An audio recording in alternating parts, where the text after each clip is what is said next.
Kita masih tetap dalam sesi berikutnya, Bapak Ibu. Selanjutnya kami mengundang sebagai moderator Ibu Anne Patricia Sutanto selaku Ketua Indonesia Retail Summit 2022 yang akan memandu beberapa narasumber dari Google, Ibu Angelita Yahya Senior Industry Manager, Bapak Raden Muhammad Suryo Kusumo, Search Account Manager Searching the Mind. Ya, terima kasih Ibu Anne setelah berada di depan. Kami mengundang Ibu Angelita Yahya dan juga Bapak Raden Muhammad Suryo Kusumo untuk naik ke atas panggung. Terima kasih.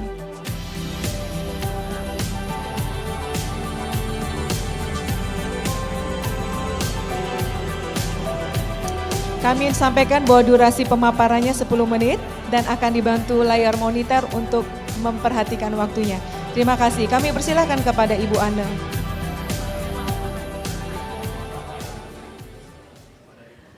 Oke, terima kasih MC Ibu Dwi ya. Selamat siang Ibu Bapak semuanya. Hari ini siang ini maksudnya saya sebagai moderator akan mendapatkan kesempatan moderate dari Google, the happiest place on earth katanya. Nah, bagaimana Google juga bisa mentransform kami semua di retail dan mendapatkan merupakan stakeholders dari retailers Indonesia. Di sini selain hadirin offline, kita juga ada hadirin online. Jadi nanti kita 10 menit dari Ibu Angelita Yahya sebagai Senior Industry Manager of Google dan Pak Suryo sebagai Search Account Manager of Google akan menceritakan journey-nya dengan retailer dan please enlighten us how Google can transform retailers in the future so that we can grow together and stronger. The floor is yours. Boleh saya mulai dari Ibu Angel dulu, ya, gender equality Bu. Oke, Ibu Angel, the floor is yours di sebelah sana Ibu. Waktunya 10 menit masing-masing. Ya, masing-masing. Selamat siang semuanya, sehat semua ya. Oke, terima kasih buat kesempatannya. Hari ini saya ditemenin sama Suryo, kita akan bahas gimana sih Google sama-sama kita bisa grow di digital. Oke, kalau sering dulu kebetulan saya sebelumnya di FMCG sekitar 15 sampai 18 tahun dan kita sering banget nih dulu sama teman-teman retailer, ada Bu Mei, ada Pak Wiri di sini, kita selalu bilang digital is future, digital is future. Tapi kalau kita lihat after the pandemic, sebenarnya digital is no longer a future. Digital is now. Kalau kita lihat sebenarnya penetrasi di 2021 untuk internet consumption, untuk orang-orang menggunakan internet itu udah ada di level 89,1%. Jadi kalau kita ngebayangin bahwa digital is future, no, digital is now karena consumption-nya internet itu udah ada di 89,1. Dan kalau kita ingat dulu zaman tahun 1990 ya, tahun 90-an, kita selalu mikir, kalau ada promo, ada launching harus ada di TV, harus ada di koran. Itu linear purchase-nya tuh gampang kalau zaman dulu. Dari lihat di TV, terus udah gitu lihat di koran, setelah itu di toko lihat barangnya, terus mereka langsung beli. Jadi path to purchase-nya kalau zaman tahun 90-an, anak-anak tahun 90-an tuh lebih simple. Sedangkan kalau kita lihat sekarang path to purchase-nya tuh lebih kompleks. Kenapa? Karena kalau kita lihat tuh multiple touch points. Setiap orang akan mendapatkan iklan yang berbeda. Satu device misalnya dipakai sama ibu-ibu dibandingkan device yang dipakai sama bapak-bapak, iklannya akan beda. Kenapa? Karena bapak-bapak akan dapat iklannya mobil. Kenapa dapat iklannya mobil? Karena bapak-bapak selalu lihat, wah ada Gias nih, dapat iklannya mobil. Ibu-ibu nontonnya gimana cara pijit anak atau gimana jalan-jalan, dapat iklannya Traveloka, dapat iklannya mungkin Johnson's Baby yang seperti itu. Jadi memang pada saat sekarang dengan dunia digital itu memungkinkan untuk kita bisa personalize, bisa customize sesuai dengan kemauan atau keinginan dari para audiens ataupun para shoppers dan consumers kita. Oke, bisa kita lihat bahwa kalau zaman sekarang orang lihat di TV, tapi pas dilihat di laptop iklannya bisa beda. Lihat di mobile bisa beda lagi. Oke. Jadi memang saat ini lebih banyak multiple touch point yang bisa di-engage sehingga para retailer memang perlu ada di beberapa multiple touch point ini supaya kita selalu ada dan selalu presence di mana consumers berada. Oke. Nah, kalau kita lihat seberapa mainstream sih digital itu di Indonesia. Kalau kita lihat bahwa di Indonesia internet population itu ada di sekitar 210 juta. Oke, artinya 77% of population Indonesia itu udah melek dengan internet, ya. Dan mobile internet usersnya itu ada sekitar 163 juta. Oke, itu balik lagi kalau kita lihat sebenarnya pada ngapain di digital. Nah, lebih dari 8 jam sehari itu orang pegangin handphone. Jadi kalau ditanya sekarang lebih sering pegang handphone atau pegang remote TV, pasti lebih sering pegang handphone. Kadang kalau lagi meeting bikin note-nya juga kadang di handphone. Gitu. Jadi memang kalau kita lihat memang digital itu benar-benar sangat engage dengan kita di Indonesia dan juga di negara lain ya. Nah, tapi banyak yang berpikir tapi internet itu tuh kayaknya cuma buat di kota-kota besar. No. Based on the last data yang kita punya dari APJI itu kita bisa lihat bahwa internet penetration itu growth-nya sangat rapid across Indonesia. Oke, bahkan kalau kita lihat di beberapa region seperti Sumatera itu growth-nya sangat tinggi, penetration-nya pun sudah lumayan tinggi gitu ya, lebih dari 64,5% itu growth contribution-nya di Sumatera. Dan juga kalau kita lihat di West Java, Central Java itu growth-nya sangat tinggi. Jadi memang nggak cuma terbatas hanya di kota-kota besar untuk penetration-nya, tapi juga kota-kota atau region seperti Kalimantan, Sumatera itu penetration untuk internetnya pun sudah sangat signifikan gitu. Oke. Jadi jangan lupa para peritel untuk kita juga melihat potensi-potensi yang ada di area-area seperti Kalimantan dan juga di Sumatera maupun Indonesia Timur. Oke. Dan sebenarnya Indonesia itu dikenal dengan mobile first nation. Kenapa sih? Karena sebagian besar orang Indonesia pertama kali melek internet itu lewat apa? Bukan lewat laptop, bukan lewat PC, tapi lewat mobile. Jadi memang orang-orang itu mengakses internet lewat handphone mereka. Jadi di Indonesia ada sekitar 157 juta smartphone ya.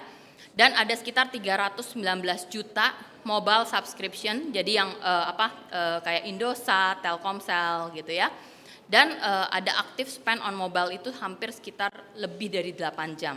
Jadi kalau kita pikir-pikir, wah lihat WhatsApp, lihat YouTube, lihat Instagram, TikTok, semua lewat, semuanya sebagian besar lewat digital, itu lewat mobile. Oke. Dan mobile phone owners itu ada 200 juta. Kenapa 200 juta? Padahal sebelumnya bilang smartphone-nya cuma 157. Masih ada handphone yang tetot zaman dulu tuh masih ada, bukan nggak ada. Tapi memang biasanya itu kan belum smartphone, jadi belum internetnya juga sangat terbatas mungkin untuk chat doang dan lain sebagainya. Nah sekarang kita akan masuk gimana sih caranya untuk para peritel ini untuk bisa menjangkau lebih dalam lagi para konsumen dan para shoppers atau audiens kita. Oke, Suryo, please. Wow, so on time Ibu.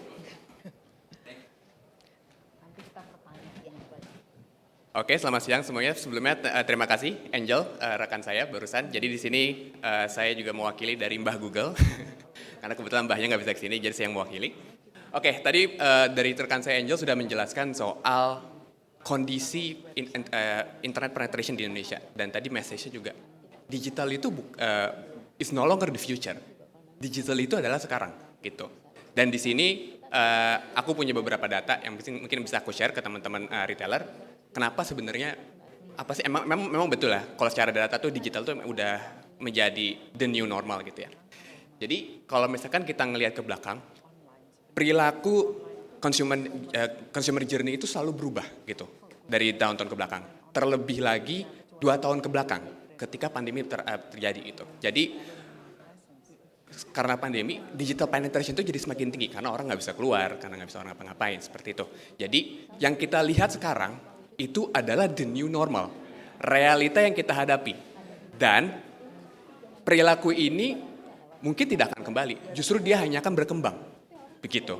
Nah, fakta pertama, studi menunjukkan ada sekitar 61% e-commerce sales increase di tahun 2021 versus tahun 2019. Artinya apa? Artinya user sekarang dia melakukan riset, mencari produk, mencari informasi produk, membandingkan produk dan informasi lainnya itu melalui digital dulu. Seperti itu.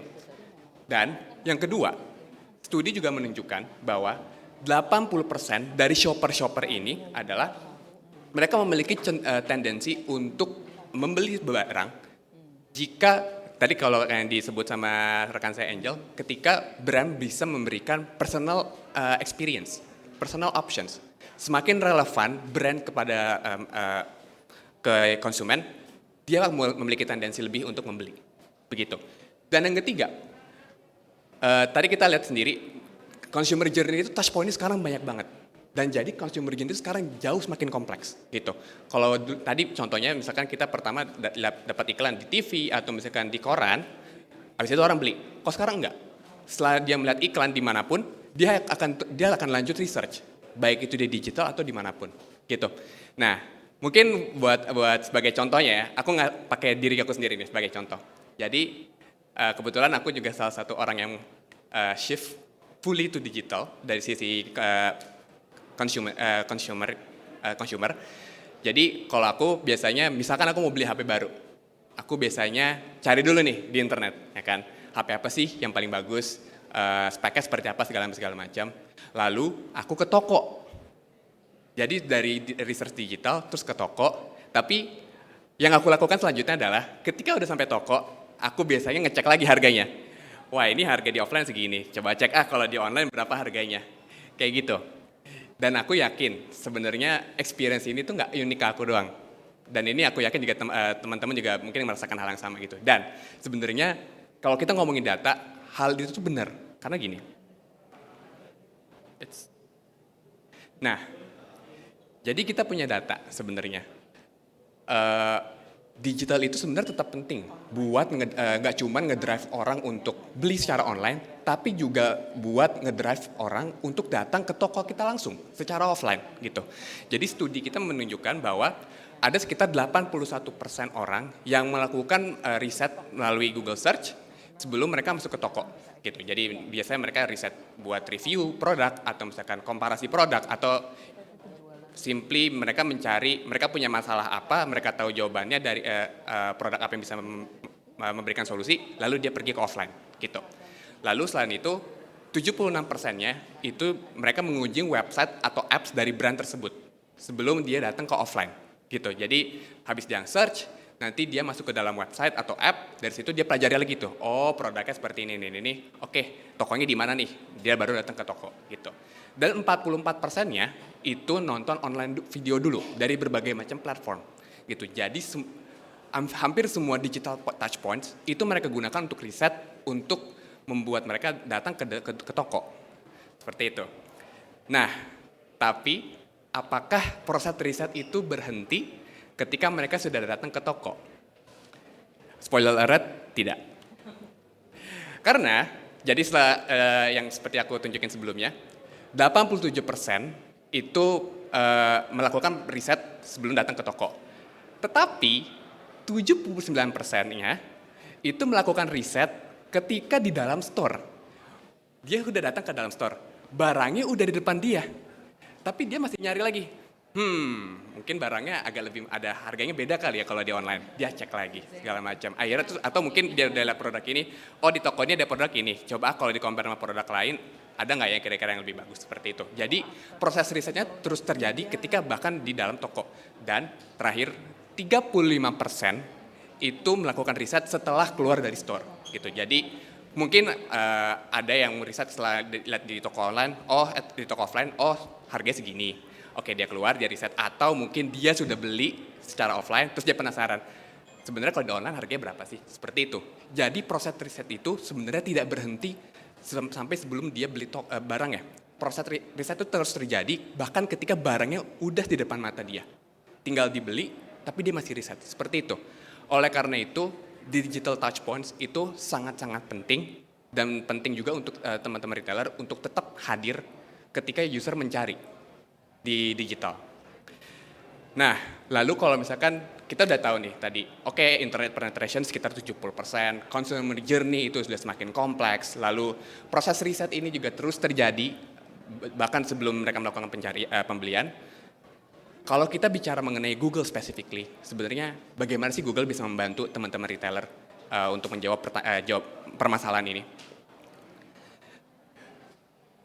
Di Google sendiri, kami mempunyai berbagai macam touch point di ekosistem kami. Jadi kami mengerti sekali dengan adanya consumer journey complexity ini. Oleh karena itu, kami menghadirkan beberapa multiple touch point yang bisa retailer gunakan untuk selalu terkoneksi dengan konsumen. Bisa dimulai dari Google Play Store, kalau misalkan brand-brand punya apps, lalu hadir juga ketika orang mencari di Google Search, lalu bisa juga muncul di blog-blog atau website melalui Google Display Network, lalu bisa juga langsung membeli dari Google Tab, Shopping Tab. Jadi kalau misalkan Google Shopping Tab ini, kalau misalkan teman-teman buka di google.com, nanti dia ada tabnya namanya shopping atau belanja. Di situ user bisa klik barangnya, nanti dia bisa langsung masuk ke untuk purchase. Seperti itu. Dan yang terakhir lewat YouTube gitu. Jadi ekosistem Google ini kita bisa saling terkoneksi dan bisa juga supaya kita bisa terus terkoneksi dengan user-user kita. Seperti itu. Lalu kalau misalkan kita bertanya, oke, kami tahu internet digital itu penting dan juga ada berbagai macam touch point yang bisa digunakan di Google. Apa sih sebenarnya retailers yang bisa lakukan di digital untuk go digital? Ada 3 hal. Yang pertama, be present. Be present on every digital touch point. Gitu, karena consumer journey itu kompleks sehingga kita perlu hadir di segala macam platform. Langkah termudah untuk kita bisa hadir di digital itu adalah memiliki website dan mendaftarkan bisnis kita di Google Business Profile. Gitu. Yang kedua ada be there. Selalu hadir ketika user mencari kita. Seperti itu. Jadi bagaimana cara kita agar terus hadir di internet dan terus relevan adalah dengan terus mengupdate konten-konten yang ada di berbagai macam digital platform kita dan juga bisa juga melalui ads. Yang terakhir, engage. Jadi gak cuman kita perlu muncul dan hadir, kita juga perlu meng-engage customer-customer ini gitu. Dengan cara memenuhi kebutuhan mereka. Jadi kita bisa memenuhi kebutuhan mereka dengan maintain relevansi dan juga dengan kita memaintain relevansi kita bisa memberikan online interaction experience yang lebih seamless sehingga memudahkan kita untuk terkoneksi dengan mereka dan juga melakukan ekspansi. Dan terakhir, kami juga memiliki berbagai macam tools and resource yang bisa diakses secara cuma-cuma oleh siapapun, yaitu dari sisi insight and tools, kami memiliki keyword trends supaya untuk melihat tren-tren terbaru, dan juga COVID Mobility Report untuk mengetahui sebenarnya bagaimana sih pergerakan di berbagai macam industri atau berbagai macam tempat di Indonesia. Juga ada Think with Google dan Year in Search Report untuk inspirasi marketing terbaru, dan juga Business and Website Management untuk di Google Search Result, yaitu ada Google Business Profile, Google Merchant Center, dan juga Google Search Console. Dan terakhir, aku harap teman-teman sudah siap untuk go digital, dan sekarang kita semua sudah one step closer to becoming a digital marketing expert. Terima kasih.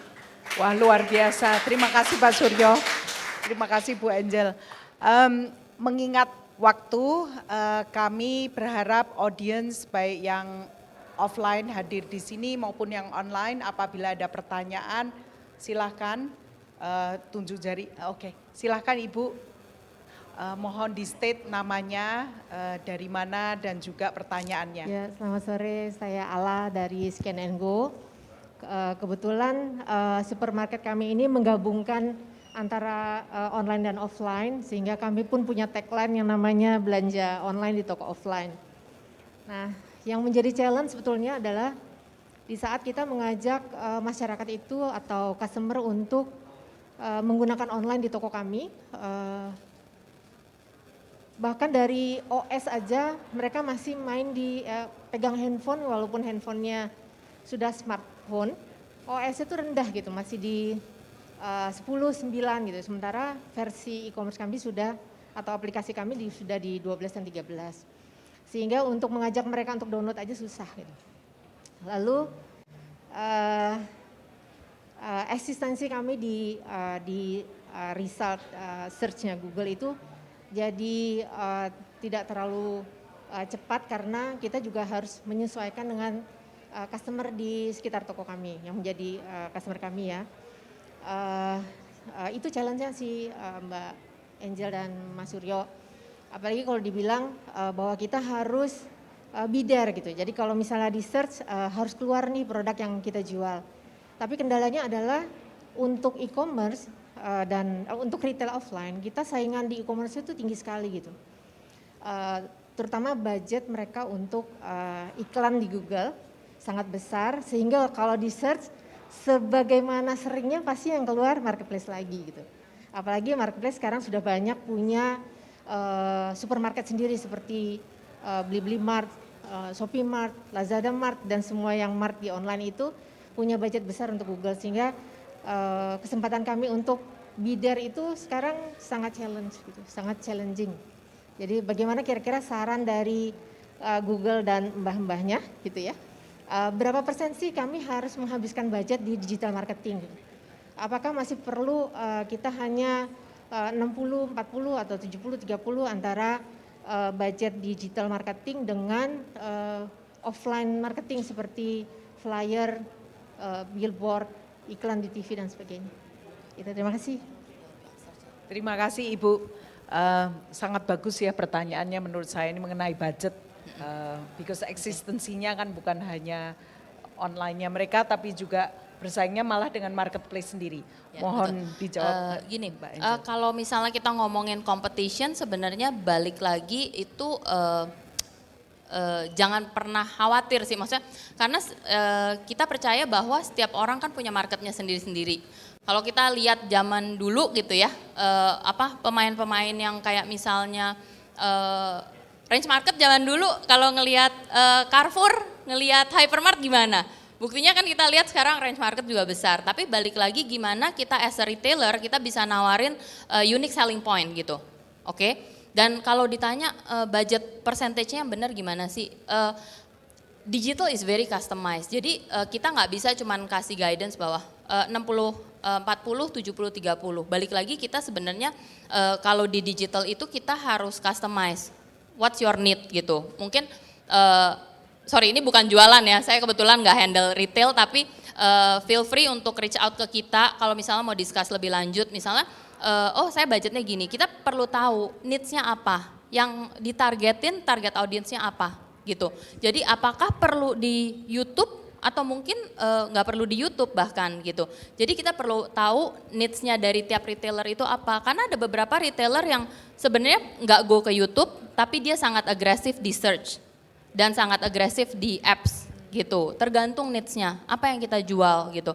Kayak tadi mungkin Suryo udah sempat bahas bahwa orang kalau mau ke toko mau beli barang dia akan search. Iya, for some kategori. Tapi to be very honest untuk produk-produk yang impulse, misalnya drink. Udah aus, udah keringetan, masa iya sih mereka search dulu mau minum apa, kan enggak. Balik lagi apa yang kita tawarkan dan sebagai retailer apa unique selling point-nya. Nah kalau search mungkin, nah ini ahlinya kalau ada yang mau nanya-nanya search silakan Suryo menjawab. Oke, mungkin aku menambahin dikit aja dari Mbak Angel. Jadi kalau misalkan kita ngomongin dari sisi search, apa sih sebenarnya bisa kita lakukan untuk ibaratnya memastikan bahwa kita ini ready untuk menghadapi kompetisi, karena apalagi aku di retail, aku paham pasti secara kompetisi itu cukup tight gitu ya. Nah, sebenarnya salah satu hal yang bisa kita pastikan itu adalah pertama, secara infrastruktur digital itu kita ready. Infrastruktur digital itu maksudnya apa? Pertama dari segi konten di platform kita. Apakah itu sudah relevan dengan yang ditujukan untuk konsumen kita? Yang kedua dari sisi discoverability. Mungkin ini a bit technical, tapi kalau kita bicara digital, kita harus memastikan bahwa website kita itu mudah dicari gitu. Dalam artian secara websitenya mungkin mudah diakses, lalu secara alamatnya juga mungkin lebih simple atau sebagainya. Dan yang terakhir kita bisa memanfaatkan beberapa resource tadi yang aku coba tunjukin, yaitu bisa pakai namanya Google Business Profile. Di Google Business Profile itu apa yang bisa kita lakukan? Kita bisa mengedit informasi toko kita di Google Search Result. Gitu. Jadi kita bisa menambahkan alamat-alamat, atau kita bisa juga menambahkan foto, kita bisa menambahkan promo dan segala macam. Jadi ketika jam buka orang toko juga ya. jam buka toko juga bisa dimasukin. Dan ada itu. chatbot. Betul, dan juga bisa ada chatbot. Dan jadi ketika orang mencari di Maps, dia bisa muncul lokasi-lokasinya di mana saja, dan juga ketika orang ingin mencari tahu jam buka segala macam, dia ada gitu. Jadi pastikan sebenarnya first and foremost pastikan digital infrastructure kita itu ready. Itu sih. Dan satu lagi, kalau untuk para peritel yang punya website, jangan lupa user experience is very important. Kenapa? Kalau mereka buka page-nya lama, belum sampai lihat barangnya, udah lama loading terus ya, user experience-nya lama, itu pasti ditinggalin. So a lot of things yang mesti di quote unquote kita cek gitu sih ya. Betul, itu betul banget, aku setuju. Baik, terima kasih banyak Bu Angel maupun Pak Suryo. Mungkin satu pertanyaan lagi dari audiens. Oke, Pak Budi.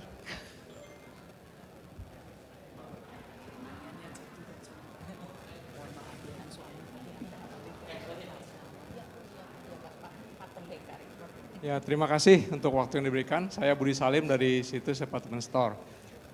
Setahu saya kan kalau Google ingin kita pakai fasilitas ads-nya, itu kan bayarnya pay per click. Ya, dimana kan kadang-kadang kita kan sebagai retailer yang sekarang kena pandemi kan harus jaga cost, ya kan. Jadi kan kita pikir enak bener, kita klik, dia klik, belum beli, kita udah bayar. Nah, apakah mungkin, ini ide aja ya, kan ibu-ibu kan, ibu-ibu, bapak ibu maksudnya, bapak ibu sekarang kan mewakili Google. Apakah mungkin misalnya nih, dengan Hipindo spesial, ya kan, sistemnya itu adalah dengan sales percentage, begitu. Karena ini Hipindo ini kan ya, walaupun dibanding sama Google nggak seberapa besar, tapi ya lumayan loh. Kita kan semua kan lokal, ya. Sebagai orang Indonesia ya kita kan harus mendukung produk lokal. Ya, nah itu apakah memungkinkan dan mungkin juga bisa dibantu dengan umpama kata ada review yang jelek di antara kita punya anggota. Ya dibantulah review yang jelek itu mungkin ke bawah gitu. Jadi kan anggota Hipindo ini terbantu. Ya, jadi ini untuk Hipindo ya, karena Hipindo ini kan juga membawahi banyak jutaan tenaga kerja. Ya, itu yang usul saya yang pertama. Nah, yang kedua, saya ada bisnis rumahan ya. Nah, itu senang sekali memakai Google ya. Dan waktu pandemi itu sangat berguna sekali karena ternyata jadi bisa untuk kegiatan untuk istri saya gitu. Nah, saya sempat bantuin juga. Cuman kan kalau saya pikir UMKM itu kan orangnya sedikit, ya langsung kerja sendiri. Nah, untuk rutinitasnya aja kayak promotion via Facebook, via WhatsApp dan lain-lain itu makan waktu. Nah, sedangkan Google ini kan perkembangan itu cepat sekali kan, seperti yang tadi Ibu bilang, ada chatbot, ada ini, ada itu. Nah, otomatis kan pasti UMKM ini yang memang SDM itu nggak gitu banyak, nggak mungkin bisa nguber. Nah, ini bagaimana cara Google mengantisipasi hal ini atau memang ya udah, jadi setiap UMKM mungkin kuenya dapat yang ini, jadi dia sibuk yang ini. Nanti UMKM yang dapat yang inovasi yang ini, dia sibuk inovasi yang ini aja. Nah, apakah ada jalan keluar apa seperti yang tadi saya katakan? Dua itu aja. Terima kasih. Monggo, silahkan. Bu Angel, Oke. mungkin dari sisi Satu komersial. hal, kalau untuk pay per click memang itu skimnya.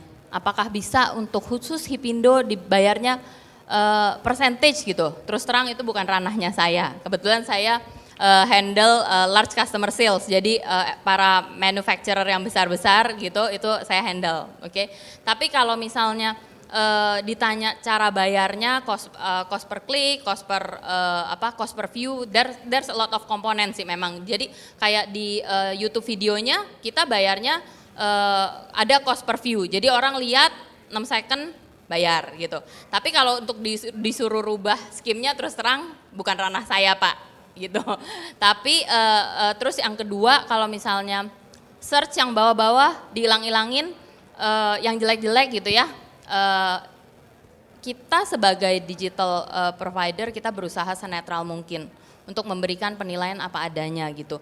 Tetapi apabila misalnya contoh beberapa case ya yang kita temukan, ada beberapa tempat yang sebenarnya tidak eksis atau dibuat-buat gitu ya, atau misalnya reviewnya bohong-bohong gitu ya, itu bisa kita report bugs. Atau misalnya kita report ada sesuatu keanehan, nanti akan ada tim investigasinya gitu.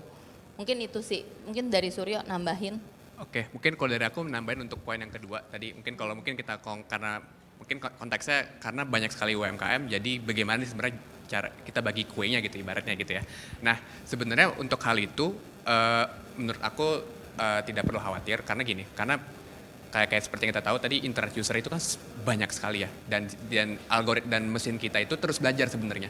Sebenarnya siapa sih orang-orang yang cocok untuk UMKM A gitu, siapa sih orang-orang yang cocok untuk UMKM B seperti itu. Jadi selama proses berjalan dia belajar untuk memberikan traffic yang tepat untuk UMKM yang tepat, karena mungkin kembali ke poinnya Angel tadi sebelumnya, ibaratnya semuanya itu punya market masing-masing dan si mesinnya itu mencoba mengerti marketnya si A dan B dan C itu seperti apa, sehingga semuanya bisa quote unquote bisa untung lah dari Google kayak gitu sih.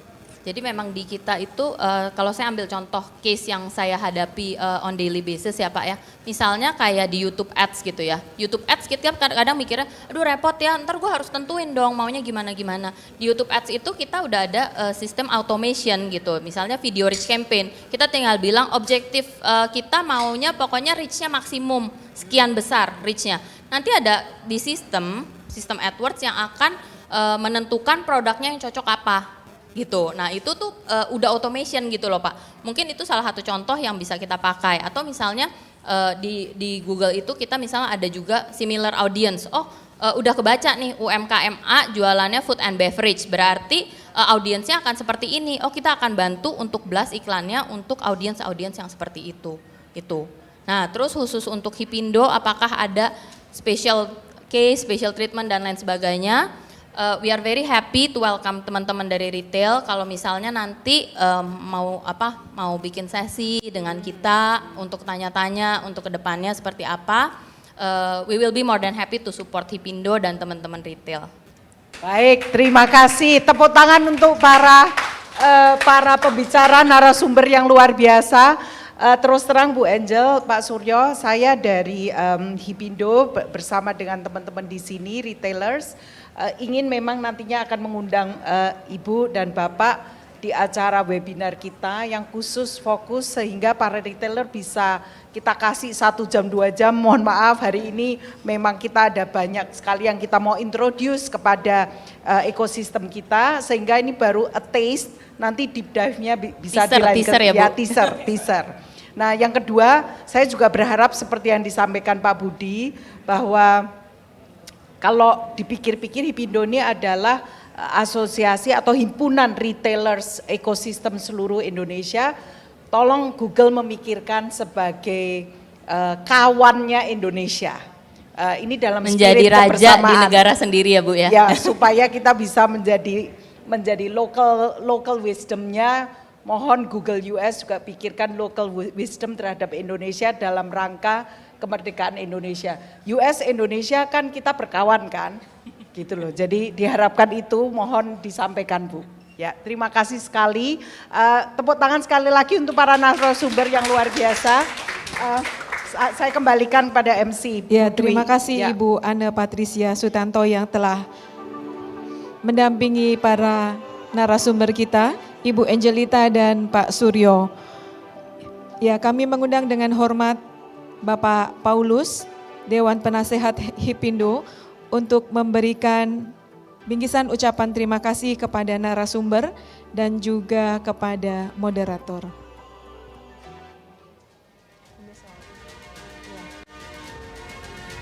Ya, kami mengundang Ibu Meswara Kanjaya untuk memberikan bingkisan kepada para moderator dan juga kepada para narasumber.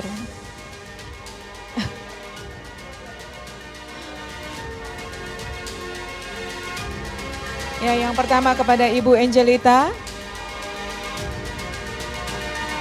Ya, terima kasih Ibu Angel untuk paparannya.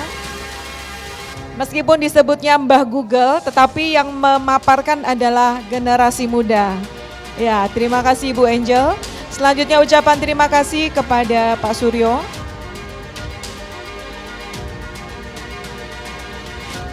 Ya, terima kasih Pak Suryo untuk sharingnya pada sore hari ini.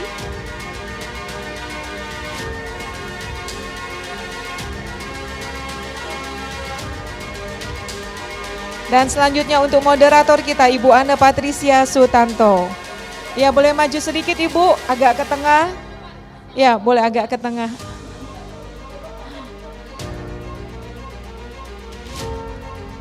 Dan setelah ini akan diabadikan dalam foto bersama.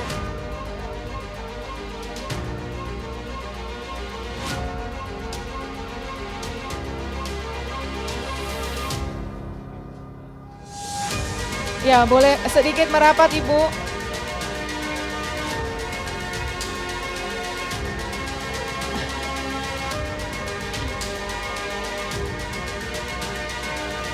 Ya, senyum yang terbaik, senyum yang manis Bapak Ibu.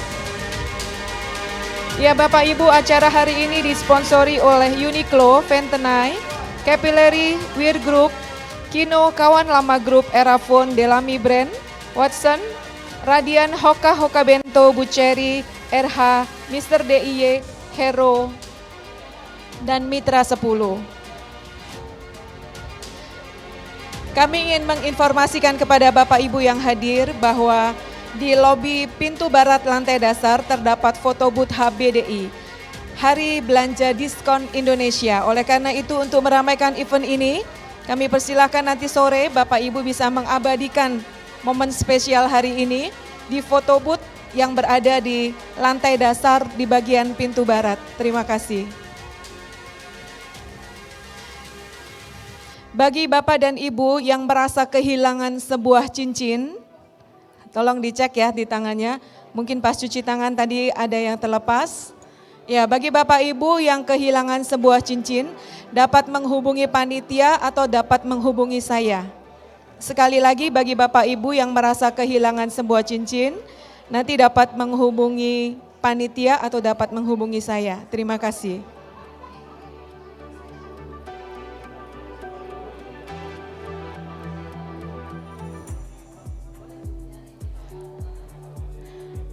Saya percaya bahwa Bapak Ibu yang ada di ruangan ini masih tetap antusias ya untuk mengikuti sesi berikutnya. Oleh karena itu kiranya Bapak Ibu berkenan yang duduk di belakang untuk maju ke depan untuk terlebih dahulu mengisi bangku-bangku yang ada di depan. Supaya kita dapat menangkap dengan jelas setiap paparan yang disampaikan oleh narasumber. Sekali lagi kami menghimbau Bapak Ibu yang berada di bagian belakang untuk meringankan langkahnya mengisi terlebih dahulu bangku-bangku yang ada di depan. Terima kasih.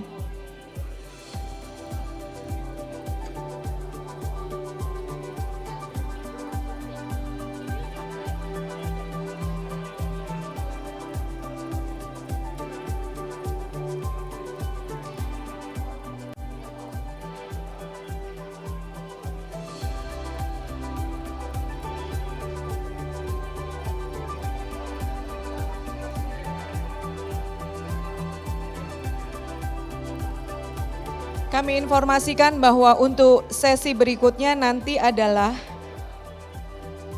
dengan narasumber Ibu Fety Kwartati selaku Presiden Direktur PT Sarinah dan M-Block Bapak Handoko Hendroyono selaku founder M-Block, dan nanti akan dipandu oleh moderator Bapak Yongki Susilo. Dan sesaat lagi kita akan memulai sesi selanjutnya. Terima kasih.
Sebagai informasi Bapak Ibu bahwa acara bersama dengan Ibu Feti Kwartati dan juga Bapak Handoko akan dimulai pada pukul 15.15. Sekali lagi, acara untuk sesi dengan Ibu Feti Kwartati selaku Presiden Direktur PT Sarina dan juga Bapak Handoko Hendroyono selaku founder M-Block akan dilaksanakan pukul 15.15. Dan bagi Bapak Ibu yang merasa kehilangan sebuah cincin, dapat menghubungi panitia atau menghubungi saya. Dan sebagai informasi bahwa di lobi barat, di lantai dasar terdapat foto booth HBDI. Oleh karena itu, jika Bapak Ibu